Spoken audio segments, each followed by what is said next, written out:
Nah, ini yang nanti-nanti juga yang pastinya juga ditunggu juga oleh Anda pemirsa, lebih dekat, lebih dalam lagi bersama dengan Bang Pramono Anung, Gubernur terpilih Jakarta. Bang, tadi di awal kan Bang Pramono kan menyebutkan Bu Mega ini yang meminta gitu ya, sempat ada penolakan. Kalau boleh tahu Bang, ya mungkin Bu Mega juga menjadi salah satu yang mempengaruhi dalam kehidupan Bang Pram. Kira-kira siapa sih yang sangat berpengaruh lagi lainnya buat kehidupan seorang Pramono Anung? Jadi dalam karir politik saya ada dua orang yang mempengaruhi hidup saya sebenarnya, suami istri, Mbak Mega dan Mas Taufik. Mas. Dulu selalu ketika Mas Taufik masih ada, almarhum masih ada, di dalam PDI itu selalu melihat antara Mas Taufik dan Mbak Mega berbeda. Ini orangnya Mbak Mega, ini orangnya Mas Taufik. Saya satu-satunya yang dianggap bisa menjadi dua-duanya. Karena memang saya berkomunikasi baik dengan almarhum Mas Taufik dan juga menjadi pendamping Bu Mega selama 20 tahun. Karena saya nggak membedakan itu. Mungkin karena itu ketika PDI di luar pemerintahan zamannya Pak SBY, betul. Saya adalah yang ditugaskan Ibu untuk berkomunikasi dengan Presiden pada waktu itu Pak SBY. Dengan penguasa pada saat itu. Termasuk ketika menjadikan Pak Taufik sebagai Ketua MPR. Waktu itu yang bekerja secara tertutup adalah saya dengan Mbak Puan sebenarnya. Kami datang ke Pak SBY, kami datang ketemu dengan Ketua Umum Partai Demokrat dan akhirnya beliau setuju semuanya. Disetujuilah ya, karena ketokohan Pak Taufik yang bisa diterima oleh siapa saja almarhum pada waktu itu. Akhirnya Ketua MPR-nya almarhum Mas Taufik. Gitu.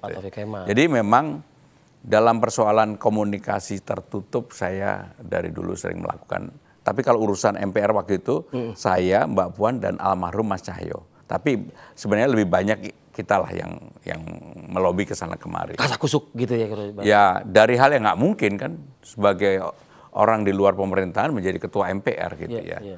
Sehingga dengan demikian hal-hal itu yang sering saya lakukan. Jadi kalau pertanyaan Arief tadi siapa, ya saya harus jawab. Mempengaruhi kehidupan seorang Pramono. Yaitu Mas Taufik almarhum dan Mbak Mega. Bahkan sebelum saya kenal dengan Mbak Mega, saya sudah membantu Mas Taufik pada waktu itu. Lebih dulu ya ke Mas Taufik? Mas Taufik. Dan saya ketika diangkat sebagai wakil sekjen, bukan karena orang yang pintar atau orang yang lobby sana kemari, enggak. Karena di PDI Perjuangan kan waktu itu DPP-nya hanya 9 orang. Saya yang menyiapkan, membuat anggaran dasar, anggaran rumah tangga partai. Dulu di PDI belum ada orang yang bisa laptop. Dan sayalah yang mengerjakan pada waktu itu ketika presentasi, pada waktu itu Pak Sabam Sirait dan Pak Teo Syafi'i, ya kan pasti nggak bisa lah gitu ya. Akhirnya saya yang presentasi di depan 2.500 orang. Luar biasa lulusan pertambangan ITB. Sehingga saya memang laki dalam hal-hal seperti itu. Sehingga itulah yang menjadi awal saya kemudian diperhatikan oleh Ibu Mega. Walaupun sebelumnya saya lebih dekat dengan Mas Taufik secara pribadi.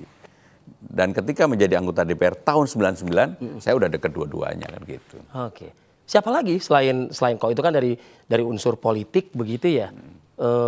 Mungkinkah misalnya istri gitu, orang tua? Oh iya, gitu. Istri saya itu kalau orang lihat telinganya aja ngerjekeni gitu ya. Karena telinganya gini. Makanya saya menjulukin istri saya Bang Masil. Maaf ya Bu ya. Saya menjulukin istri saya Bang Masil karena memang Masil itu masuk langsung hilang. Jadi semua uang saya kasihkan kepada istri, hampir 95%. Karena itu membuat istri tenang dan saya bekerja juga dengan tenang. Nggak pernah diganggu. Memang sering rongrong emang. Enggak. Tapi ya saya bersyukur saya dalam keluarga relatif adem ayem aja. Istri itu menjadi figur yang ini nggak sih buat diskusi juga? Istri saya sama sekali nggak ikut campur urusan politik, sama sekali. Tapi open for discussion. Betul. Baru pertama kali inilah dia mau tampil di medsos saya. Dulu nggak pernah ada. Dulu istri saya nggak pernah mau muncul di medsos saya, nggak mau. Tapi ketika saya menjadi calon gubernur dan memerlukan figur istri, dia mau tampil.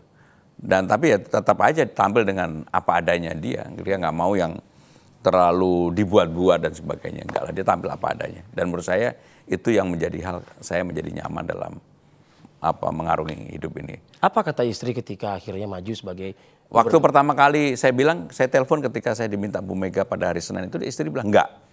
Wah, enggak. Satu paket dong ya berarti ya? Iya, enggak. Iya, gitu iya, ya. iya. Jadi jujur yang membuat saya menjadi iya Bang Dul. Karena saya lihat beliau bilang, Mas kalau saya maju kan saya berkorban untuk mundur sebagai anggota DPR. Iya. Dan Mas juga tahu bahwa saya bukan orang yang berlebih. Maka untuk itu kalau kita maju, urusan pendanaan Mas yang mikir, logistik dan lain sebagainya. Urusan ke lapangannya saya mikirin. Ya udah saya akhirnya Berbagi. Gitu. Salaman, dan saya merasa bahwa Bang Dul dengan popularitas dia sangat membantu saya. Sangat membantu. Dan saya tidak malu untuk itu.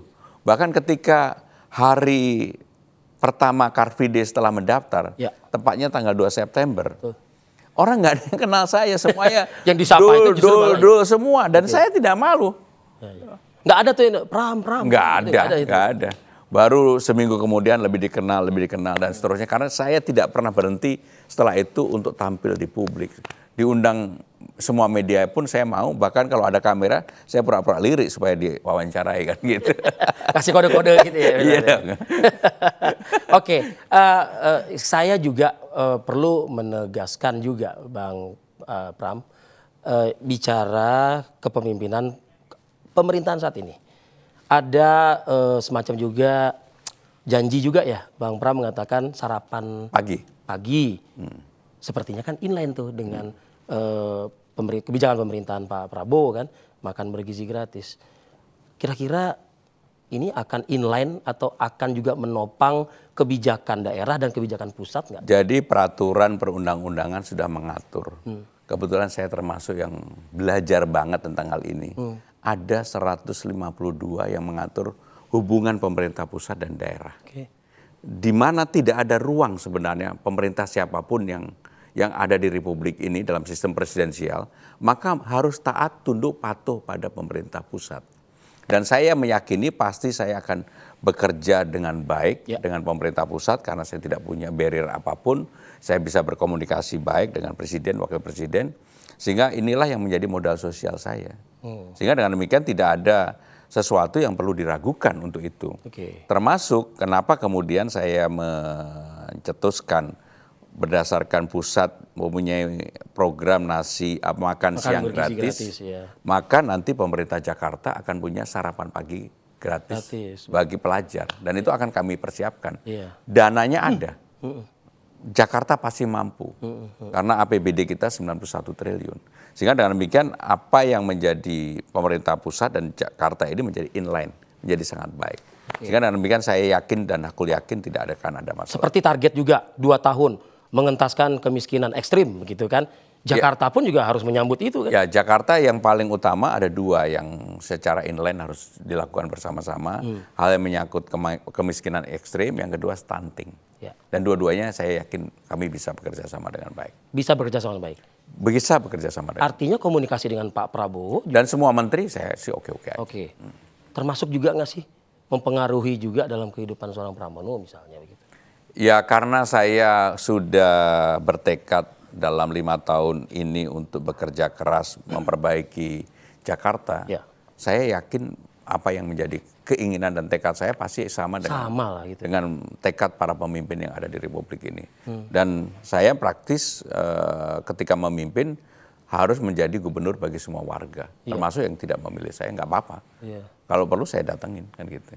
Ya ini penting saya sampaikan karena memang kan hubungan yang dekat itu pasti sudah terjalin sudah lama dengan Pak Prabowo juga. 2009 kan pernah berpasangan dengan Bu Mega. Nah apalagi sekarang di bawah pemerintahan beliau, Bang Pram memimpin Jakarta, artinya saya yakin, keberlanjutan komunikasi yang sudah. Saya yakin dan saya merasa ruang komunikasi saya dengan Presiden Prabowo dan timnya nggak ada hambatan sama sekali. Karena nggak ada barrier juga ya soalnya. Enggak, ya sama-sama mau membangun bangsa ngapain. Dan apalagi ya namanya gubernur harus taat, tunduk, patuh pada pemerintah pusat. Artinya kebijakan-kebijakan sepertinya nanti akan berjalan dengan baik lah ya. Pasti. Bang Pram ya. Bismillah. Terakhir Bang Pram, apalagi Bang di dalam satu periode saya mengatakan 1 periode karena Bang Pram bilang ya memang saya ingin 1 periode. Yang ingin Abang genjot selain yang sudah Abang tawarkan kepada masyarakat dalam janji-janji kampanye. Apa lagi Bang? Jadi Jakarta yang sekarang ini nomor 74 dari 156 kota global. Ya. Karena ukurannya Jakarta sekarang kota global. Ya. Saya ingin mudah-mudahan 5 tahun pemerintahan saya bisa membuat Jakarta itu 50 besar kota global. Masuk ya. Sekarang ini Manila nomor 72, Kuala Lumpur nomor 70, Bangkok nomor 42. Jadi yang kita kejar adalah Bangkok. Ya. Sehingga dengan demikian kenapa itu harus dilakukan? Saya yakin bisa karena apa? Jakarta size-nya lebih besar. Ya. Kemudian ekonominya juga lebih kuat. Dan yang paling utama adalah kekurangan kita adalah sumber daya manusia. Maka SDM inilah yang akan kita lakukan perbaikan untuk mengejar kita menjadi 50 kota global. Kebijakan tentu tidak akan jalan bila mana SDM pun juga tidak juga bergerak. Dan itu yang harus dilakukan. Oke. Bang Pram, tidak terasa sudah 1 jam loh Bang kita berceloteh. Bukan berceloteh, Arief mengejar-ngejar saya. Oh tidak Bang, kita hanya melaksanakan apa yang bisa mungkin kita sampaikan gitu. Bang Pram terima kasih. Terima kasih. Kita sudah diterima ya di kediaman Anda. Tentunya ada 1 pantun di akhir on the spot ini. Cakep. Oh, belum ya? Belum, sabar Bang.